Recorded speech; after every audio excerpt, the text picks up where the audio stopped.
Está con nosotros Crisanto Gauna, que es nuestro productor y al que quiero que sumemos al aire todos los domingos para anticiparme esta sección que armamos juntos, que nos gusta, que se llama Gente que hace. ¿Quién hace hoy, Cris? Bienvenido. Hola, ¿cómo están? ¿Todo bien? Bien, muy bien. Ay, tiene voz de locutor. Tiene voz de locutor. ¿Sabes que tiene voz de locutor? A ver, pone voz de locutor. Hola, ¿cómo va? ¿Todo bien? crisantolocutor@ok.com. Crisantolocutor@ok. Excelente. Cris, gente que hace tejedorense, Crisanto, por supuesto. Saben que esta semana y les quiero mandar un abrazo porque me da orgullo, aprovecho este momentito para decirlo. Esta semana me pasó mucho que le cuentan cosas a mi mamá, gente de tejedor, que va a una ciudad, por ejemplo, va a La Plata. Para los que se están sumando al programa, y nos escuchan por primera vez, caso Gus, que es la primera vez que los escucho, los felicito, muy buen programa, se entiende. Bienvenido, gracias Rivadavia. Gus, quiero que sepas una cosa. Carola es de un pueblo de la provincia de Buenos Aires, del oeste de la provincia de Buenos Aires, que se llama Carlos Tejedor. A partir de ahí vas a escuchar 700 veces por día Carlos Tejedor. Nuestro productor es de Carlos Tejedor. Nuestra community manager es de Carlos Tejedor. Nuestra conductora es de Carlos Tejedor. Por ende, este es un programa tejedor centrista. Todo lo que pasa alrededor de Carlos Tejedor es importante en Rivadavia. Hecha esta aclaración, podemos seguir con el programa. Es literalmente tejedor centrista, porque acá para hacer un trámite nosotros tres nos tenemos que ir a tejedor, como la gente viene a Buenos Aires. Bueno, tejedor, que la gente cuando va a baile charla a mi mamá en la fila del súper, le cuenta que fue a una ciudad, a una gran ciudad, y que por ejemplo un taxista cuando hablaban le contaba, bueno, ¿de dónde sos? De Carlos Tejedor. Ah, como la chica de la radio. Como la chica de la radio. Entonces es la bandera que yo siempre quise levantar. Nada de volver a tejer y pasear en coche bomba, Carola, pero a nada. Si tengo que ser la Pablo Quirno de tejedor, Sí. o la embajadora de tejedor, estoy dispuesta. Estoy para hacer. Andate del Moro. Es de Tres Algarrobos. Es diferente. Es un pueblo de tejedor. No, las internas de tejedor. Bueno, las 8 menos 10. Dejemos de hablar de pavadas, de nimiedades, de tejedor que amamos. Cris, gente que hace de hoy, ¿quién? Hoy vamos a hablar de vino. Mirá. Venimos hablando de vino ya hace una semanita. Sí. Y vamos a hablar de vino porque cuando hablamos de vino en Argentina hablamos de Mendoza, San Juan, Sí. algunas regiones de Cuyo. Tal cual. Y hablar de vino también es hablar de Entre Ríos. Mirá. O sea, es una provincia que supo tener una cultura vitivinícola muy fuerte No sabía. y La perdió. en la década del 30 la perdió con una ley que prohibía comercializar vino y hacer vino. Mirá, se pusieron la gorra. Prohibía hacer vino en Se Entre pusieron Ríos. la gorra fuerte. O sea, Mirá vos. ¿Por qué no? Se podía hacer para consumo familiar, pero no se podía comercializar. Mirá. Solamente era exclusivo de las regiones de Cuyo. Claro. Y ellos la reflotaron. La persona con la que vamos a hablar trabajó en revivir esa industria vitivinícola muerta en Entre Ríos. ¿Cómo se llama? Así es. La persona con la que vamos a hablar hoy es María Jesús Bullies, Mirá que vos. no solamente es fonoaudióloga, Mira, nos va a enseñar a hablar también, le vamos a pedir ayuda. también, sino que está al frente de todo este proyecto y es presidenta de la Asociación de Vitivinicultores de Entre Ríos. Excelente, gracias Cris. Le vamos a dar la bienvenida entonces a María Jesús Bullies, productora vitivinícola de Entre Ríos. ¿Cómo estás, María? María Jesús, ¿cómo te decimos? María. María. ¿Cómo te va? Bien, muy bien, ¿Todo bienvenida bien? a Rivadavia Agro. Bueno, muchas gracias por llamar. Por favor. Y sí, tal cual explicó Cris, así fue. Una historia Entre Ríos desconocida para tuvo- nosotros. ¿Estuvo prohibido producir vino? Sí, en la década del 30, como decía él, con esa crisis mundial, la bolsa de Estados Claro. Unidos, todo bajó mucho el consumo de vino a nivel nacional. Acá en Entre Ríos había 120 bodegas y unas 4.000 hectáreas de vid plantadas. Mirá. Y había algo en Buenos Aires también, había en otras provincias, pero más que nada las cordilleranas, y Mendoza siempre fue muy fuerte en esto, y San Juan, y La Rioja, Catamarca, Salta. Bueno, la cuestión es que se prohíbe para favorecer a la región de Cuyo, porque era casi que la única industria que ellos tenían. La del vino era muy fuerte, el turismo todavía no estaba, Claro. no había centros de esquí, no había nada.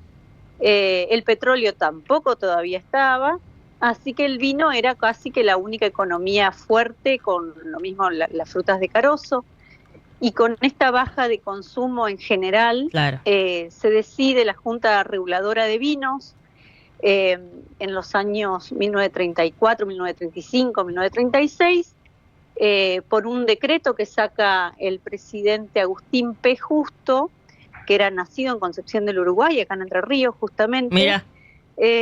Mira, él decide armar esa Junta Reguladora de Vinos que hacen que se prohíba la comercialización en todas las provincias que no fueran las cuyanas. Wow. Y bueno, eso nos deja fuera completamente por mucho tiempo. ¿Hasta cuándo estuvo vigente esa norma? Y unos 70 años. Porque en el muchísimo. Año 90 y pico, sí, en el año 90 y pico se deroga esa ley y se puede volver a hacer vino en cualquier región del país, hacer y comercializar, bien como decía Cris, porque era una cuestión económica más que nada. Y fíjense que me imagino yo que les sorprende Entre Ríos, porque Entre Ríos tiene mucha llanura, no tiene montañas, tiene algunas cuchillas por ahí, pero ¿qué pasa? Lo que pasa es que con esto de que se prohíben todo el resto del país, solo queda en la región montañosa de Argentina la producción de vino, entonces tenemos esa idea que solo se puede hacer vino en la montaña, y no es así. ¿Y desde cuándo se empezó a hacer vino de vuelta ahora, María? Y bueno, comercialmente, con el Instituto de Vitivinicultura, con declaración de bodega industrial, en 2003 empezamos nosotros en Colón, un emprendimiento familiar. Mi papá, bueno, tiene el recuerdo de su papá, o sea, mi abuelo, que nos contaba cuando ellos tenían bodega y hacían vino. Así que quedó como en la familia un legado de que si algún día se podía volver a hacer vino, bueno, y acá estamos. Así que en 2003 nosotros implantamos las vides y 2006 nos dan la declaración de bodega industrial. Y a partir de ahí muchos empezaron a interesarse, a venir a visitarnos, a ver cómo es esto, y si yo puedo, no puedo. Sí. Y bueno, mi papá los asesoró a todos. Y hoy por hoy ya son unas 5 bodegas industriales en la provincia y unas 20 o 30 de elaboración casera u artesanal, que eso depende de la cantidad de litros que se hagan por año. ¿Primera botella de vino propia cuándo fue? 2005. Qué placer, 2005 y 2006 por ahí, sí, porque lleva un tiempo desde que se planta la vid hasta que se puede cosechar y hacer vino. ¿Y cómo es el vino entrerriano? No. Y es un vino amable como su gente. Marketinera, es muy fácil de tomar, que marida con muchas de las comidas que tenemos acá, inclusive los tintos nuestros maridan con los pescados de río, porque los pescados de río son más grasos, acá el dorado, el patí, surubí, todos los peces de río son más grasos, entonces maridan bien con tintos que tienen esos taninos que te barren esa grasitud de la boca. Pero bueno, tenemos varias cepas, muchas, las más importantes acá, las que más se plantan son Tanat y Marcelán. Son 2 cepas como emblemáticas de Entre Ríos. Y viste que, por ejemplo, en Cuyo, ahora todos vamos a hacer turismo vinculado a la producción de vino. No sé, vamos a un tour de bodegas, está la ruta del vino. Exacto. ¿Existe eso en Entre Ríos? O sea, ¿son bodegas que están abiertas si alguien va de vacaciones a Colón? Vos sabés que desde que empezamos nosotros, la gente venía a mirar y ahí dijimos, no, vamos a poner un horario, visitas guiadas, y desde hace 20 años que estamos haciendo visitas guiadas a las 11 de la mañana todos los días del año. Mirá. Y la verdad que viene mucha gente, además tenemos gastronomía, tenemos cabañas, tenemos, bueno, estas visitas guiadas que a veces las combinamos con gastronomía, a veces no, a veces son solo visitas con 2 vinos a degustar. Y muchos de los viñateros de Entre Ríos ya se están sumando.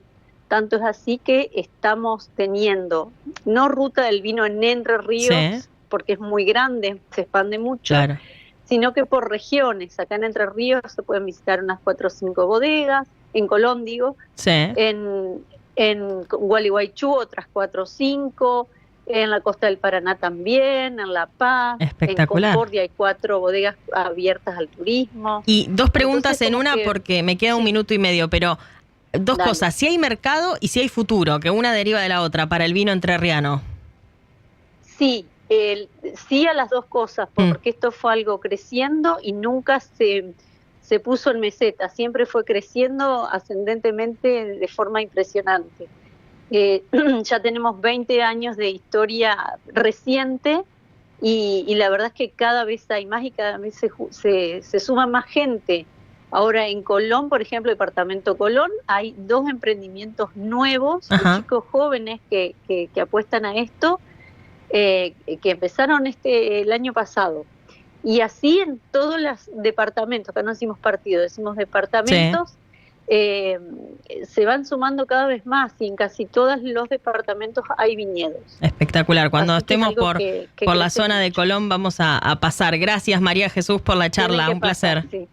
No, gracias a ustedes. Abrazo grande. Ahí estaban gente que hace, gente que reflota el vino, la producción de vino, abandonadísima por 70 años, por un decreto locura, de un entrerriano. ¿Ves? Yo a Tejedor no le haría esto. Qué locura que un entrerriano decrete que en su provincia no se puede hacer una actividad. Tremendo. Critiquémoslo total, ya no está. No se puede defender.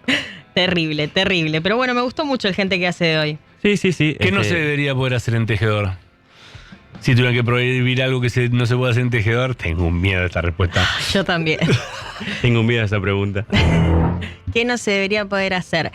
Cortar el chorizo seco con un tramontina recto y grueso. Bien, sí, me gusta. ahí está. Fui todo lo sutil que pude porque se me ocurren otras, pero te las dejo para los próximos programas. Para la tanda, gracias. Para la tanda también. Bueno, ya estamos muy cerquita de que sean las 8 de la mañana. Gracias, Cris. No, a ustedes. Todos los domingos te esperamos acá con gente que hace. A ver, ¿a quiénes nos traes? Así es. Excelente, excelente. Muchas gracias.